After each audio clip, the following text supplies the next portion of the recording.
Welcome to the session on RCH, that is Reproductive Child Health National Health Program, under the program BGSE 001. Before we understand the RCH program in detail, let us try to understand the history of the health system in India, how the RCH program was envisaged by the Government of India. In 1943, Bhor Committee, that is Health Survey and Development Committee, was appointed by British Government of India. That time the Britishers were there. By the time the Bhor Committee submitted the report in 1946, India got the independence since 1947. In 1947, after independence, Ministry of Health was established by the independent government, that is by Government of India. 1949, Article 248 of the Constitution covers all health subjects under three lists, that is Union, Concurrent and the State. Union, that is by the central government, Concurrent, that is common, and the State is the state governments. Article 47, under the Directive Principles of State Policy, stated that the states will be responsible for nutrition, public health and the standard of living of the people of the state.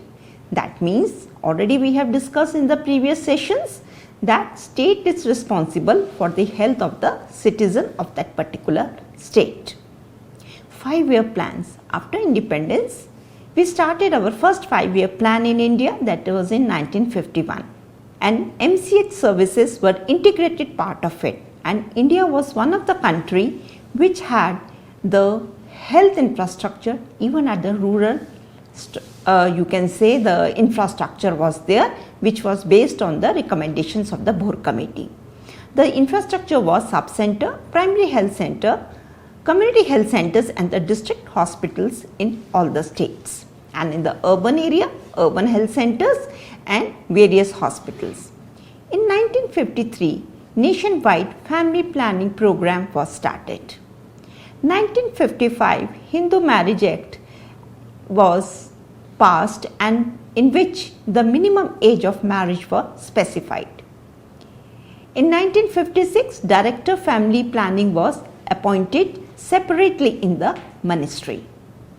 In 1963, that is under various 5-year plans, the Extended Family Planning Program was launched, which was shifted from clinical aspect of the family planning to the extended approach with various other services to the eligible couple. 1966, separate Department of Family Planning, which was headed by a Minister of the Health, was there. 1979, Declaration of Alma-Ata, emphasis on the primary health care was given. In 1985, separate Department of Women and Child Development was established by the government. So, India has planned family planning program. In 1972 onwards, there was IPP projects, which has given emphasis on family welfare services, except in the IPP 7 and 8, where emphasis was given on the training of the health workers, training of the DIs, so that to improve the nutrition health of the preschool children in the selected states. Child Survival and Safe Motherhood Program, CSSM program in short.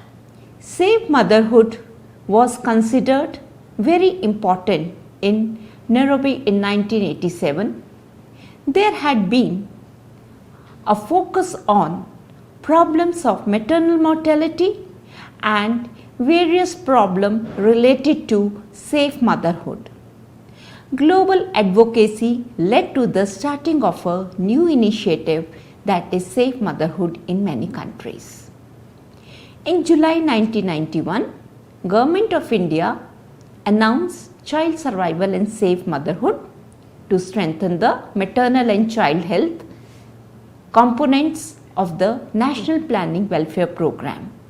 CSSM combined all the related activities of various MCH programs which were running independently as a single package. Child survival, that is CS, there were two programs which were the core of the child survival strategy, that is the universal program, that is UIP, Universal Program of Immunization, with a wider range of MCH interventions that came to known as collectively UIP plus. UIP, immunization against various childhood diseases, as you know, they are being given immunizations which also included the problems associated with diarrhea, acute respiratory infection, prevention of malnutrition, pneumonia, vitamin A deficiency, and various other activities which were associated with the child survival like breastfeeding and the birth spacing needs of the couple. Safe motherhood, that is SM, in addition to UIP, UIP plus components which included antenatal, postnatal services which were already provided to the mothers, but they became as a part of the package of CSSM program. Rather than running independently, they were combined. So you can see here the components of the CSSM program which already I have told you. They were emergency obstetric services to the mother, TBA training, that is trained birth attendant training to the DIs, training to the auxiliary nurse midwives, and establishment of referral system, which was one of the weakest part in our system. Therefore, the first referral units were identified so that in case of any emergency, the mother and the child can be transferred to these first referral units. ICPD, I think if you remember our previous sessions where we have already discussed in detail about the International Conference on Population and Development, that is ICPD, held in Cairo in 1994.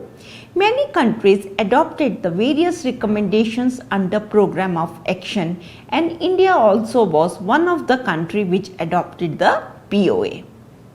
Then after this conference, there came the rename of the program in 1997, that is Reproductive and Child Health Program Phase 1.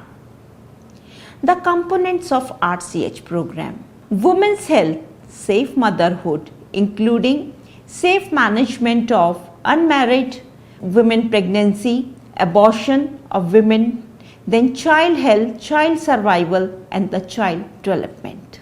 Adolescence health was given importance in this.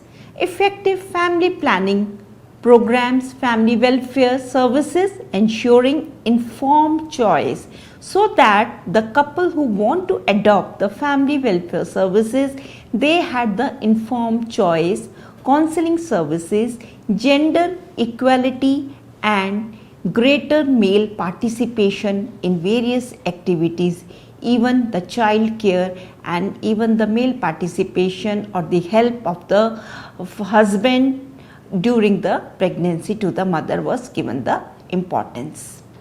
Then there was a prevention, detection and management of reproductive tract infections, sexually transmitted diseases, HIV, AIDS, cancer of the reproductive systems. Because RTI and STI and AIDS program were running independently. So they became the part of the package because it was felt many women face morbidity due to these problems, and it is very essential to take care in an integrated way all the problems associated with reproductive health. Prevention and management of infertility and other reproductive disorders. Prevention and detection and management of genetic and environmental disorders, reproductive health care of elderly person. Policies. In 2000, National Population Policy was announced by Government of India, and 189 nations adopted Millennium Development Goals to be achieved by 2015. These are 8 Millennium Development Goals which were adopted included by the India. 2001 National Policy for Empowerment of Women was announced, and 2002 Revised National Health Policy was announced. First National Health Policy after independence of India was in 1983, which was revised in 2002. Then came in 2005 Reproductive and Child Health Program Phase 2, and a very important strategic change which came through National Rural Health Mission in 2005, in which Janani Suraksha Yojana and various other programs related to mother and child were also announced so that Millennium Development Goals can be achieved by 2015. MDG 4 and 5 were very important. Improving the maternal and the child health and the survival are the center to the achievement of National Health Goals under National Rural Health Mission as well as Millennium Development Goal 4 and 5.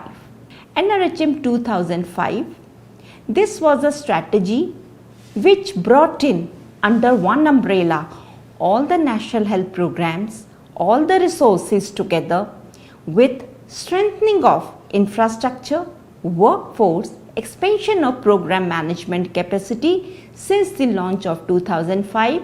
You must have also observed, if you have visited any a sub-center, primary health center or CHC, there was a drastic change in various states.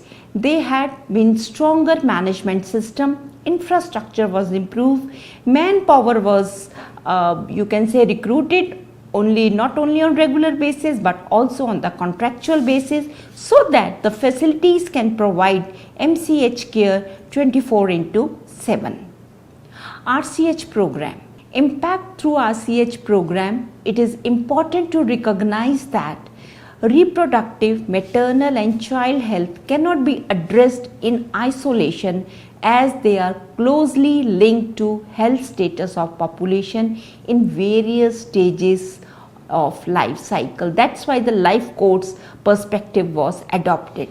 The health of an adolescent girl impact the pregnancy, while health of a pregnant woman impacts the health of a newborn and child.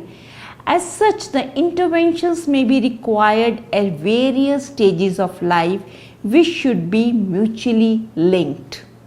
Then it is also very essential that interventions to improve the women and child health therefore need to take place at all levels of health system, that is primary, secondary and tertiary, that is from the home to the community to the hospital level, even for the referral services.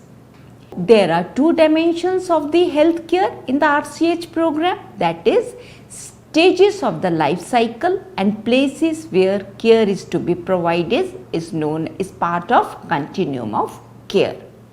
Continuum of care approach deals with implementing evidence-based package of services for different stages of life cycle at various levels in the health system being adopted under National Health Program. So you can see here, from here it came the life cycle perspective approach, strengthening all the levels of the health system, primary level, secondary level, tertiary level and super specialty level. Reproductive, maternal, newborn, child plus adolescence health, that is RMNCH plus A.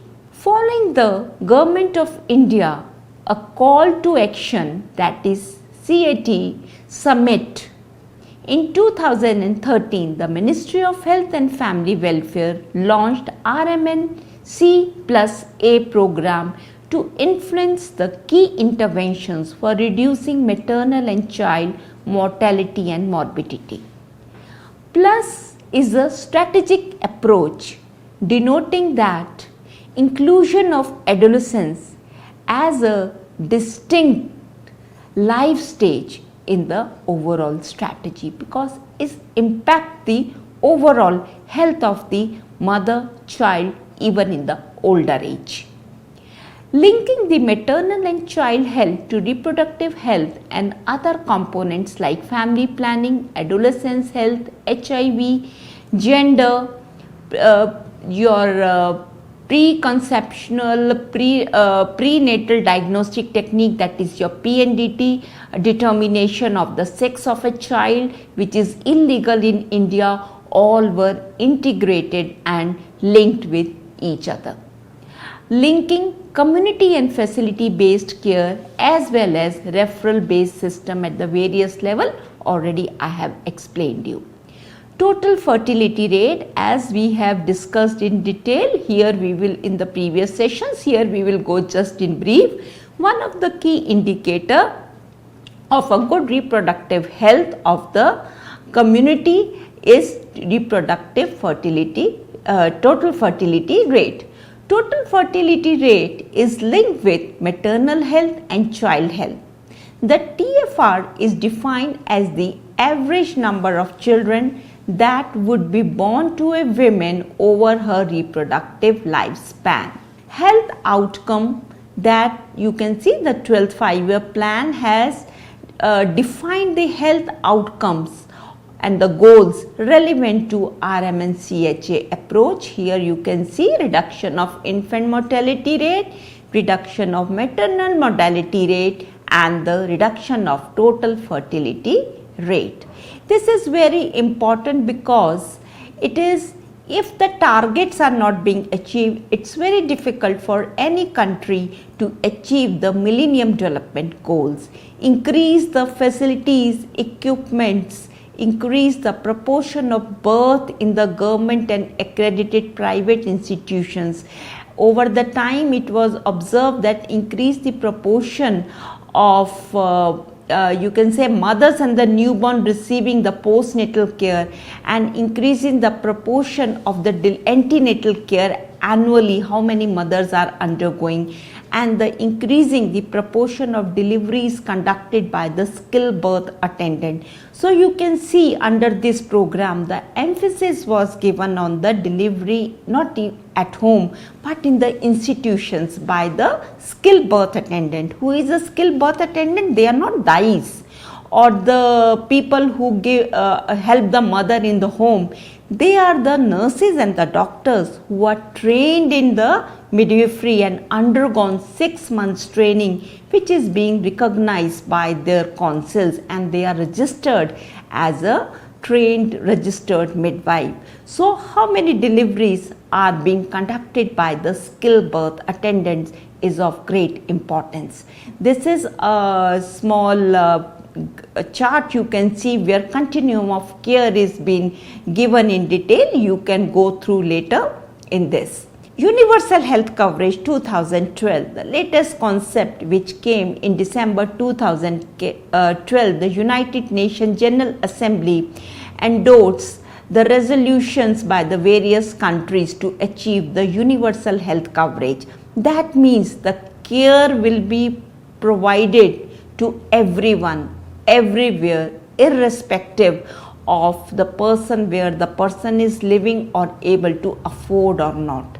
It is the minimum basic services, quality services, affordable health care will be provided.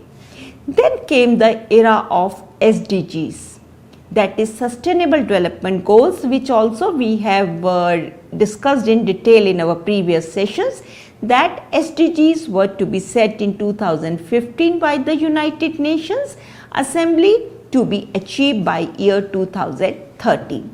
Although the progress is made in HIV and AIDS in the era of Millennium Development Goals, the HIV epidemic, especially among women and girls, condition was threatened for the global development.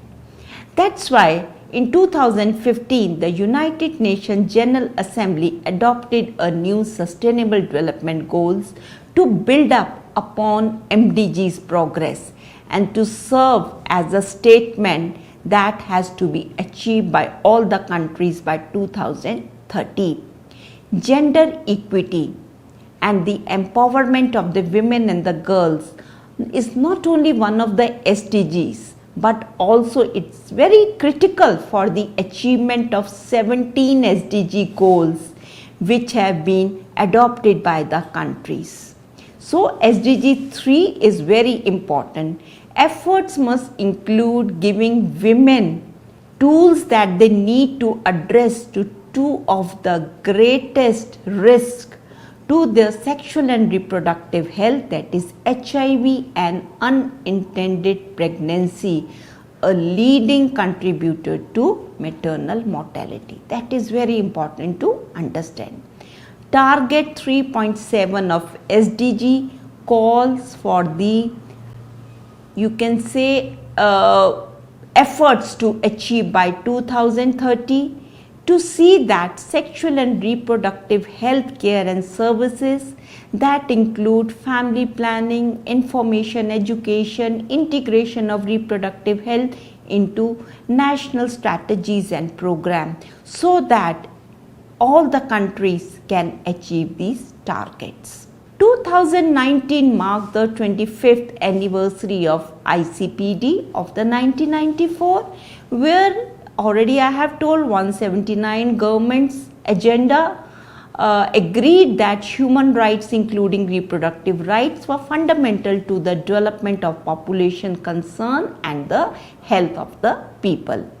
Emphasis were given on the health of the people to access the comprehensive reproductive health care including family planning, contraceptive, safe pregnancy, child health services, which were also emphasized by United Nations Population Fund UNDP in 2014. Then the Nairobi summit of the ICPD, already I have told you, they have emphasized on sexual and reproductive health and reproductive rights to achieve the SDG agenda. Then 25 years after Nairobi ICPD conference, then came in 2019 ICPD plus 25. In the Kenya, they celebrated the 25th anniversary of the Cairo conference, where again the sustainable development agendas were taken care of, and it was decided to achieve these agendas for the upliftment of the human rights and the people, including the rights of sexual and reproductive health of the women, girls and even the men. Especially the women and girls were given more importance. The mortality and morbidity was very high in this group. Then the SDG, if you see the three, the good health and the well-being, which we have discussed in our previous sessions, that it covers the important aspect of human being, both physical and you can say relational aspects. Unlike the MDGs, the SDGs explicitly recognize the sexual and reproductive health as the essential to health development of women empowerment. There again you can see how much importance was given to the women's health. Sexual and reproductive health is an integrated part of your SDG 3, including the unmet needs of the family planning needs, maternal health, then care, access to fertility rates in the adolescents, SDG 5 gender equality, which additionally refers to the sexual health and the reproductive rights. Universal health coverage with the SDG, world has committed to achieve universal health coverage, including the financial protection to access the high quality essential healthcare services and access to safe, effective, high quality and affordable essential services. Here you can see, even if you see in our country, the government, the Ayushman Bharat scheme of the government is a scheme where even the financial insurance scheme for the BPL group, below poverty line group, is being given to all the women who belong to this group in all the states, and they may be extended to the other women and girls also over the time. So financial support and the insurance so that every woman and girl can get affordable quality services. In connection with the 74th session of the United Nations General Assembly in 2019, world leaders made a political commitment to achieve universal health coverage by 2030. So you can see universal health coverage and SDGs are associated with each other. Although few countries are will be able to achieve, but few countries are still behind, but all the countries are making an effort to achieve universal health coverage and SDG by 2013. Even in our country, various schemes and programs are being launched so that the India can also achieve universal health coverage, giving importance to sexual health and reproductive health of the women. You can see here in this diagram the details are being given. Then applying a life course perspective, implementing sexual and reproductive rights intervention, this is very important. Unless the life course perspective is being adopted and implemented, it's very difficult because as we have discussed, all the stages are interrelated and at all the levels services are to be provided. A life course perspective recognizes that people have different and changing sexual and reproductive health needs throughout their life. From birth to adolescence, different stages of the reproductive age and the old age. Different stages required access to different sexual and reproductive health interventions.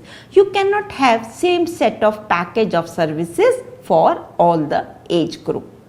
Life course approach takes into account how sexual and reproductive health needs are met and how sexual and reproductive rights are realized at the various stages of life and has implications for sexual and reproductive health outcomes and needs during various stages of life.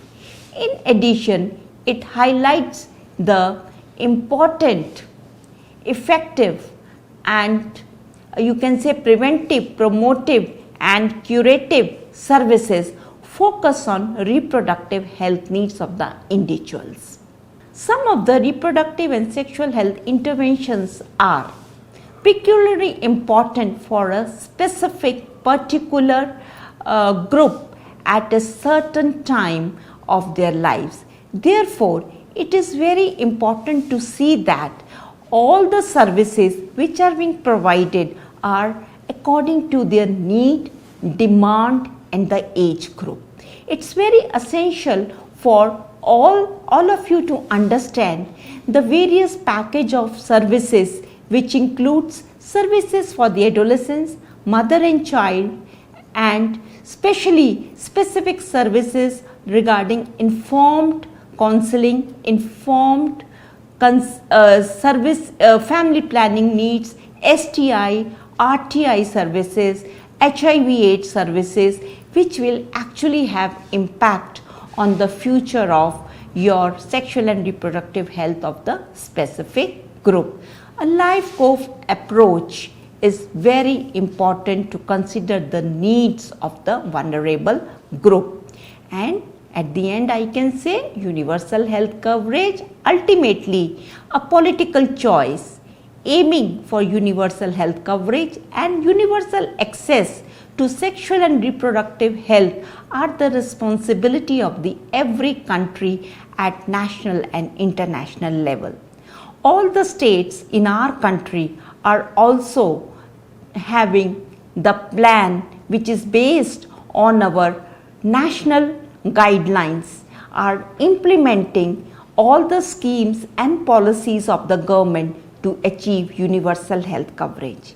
In nutshell, we can say reproductive and child health program has an impact on the overall health of the women, girl, child and the future generation of our country. Thank you so much.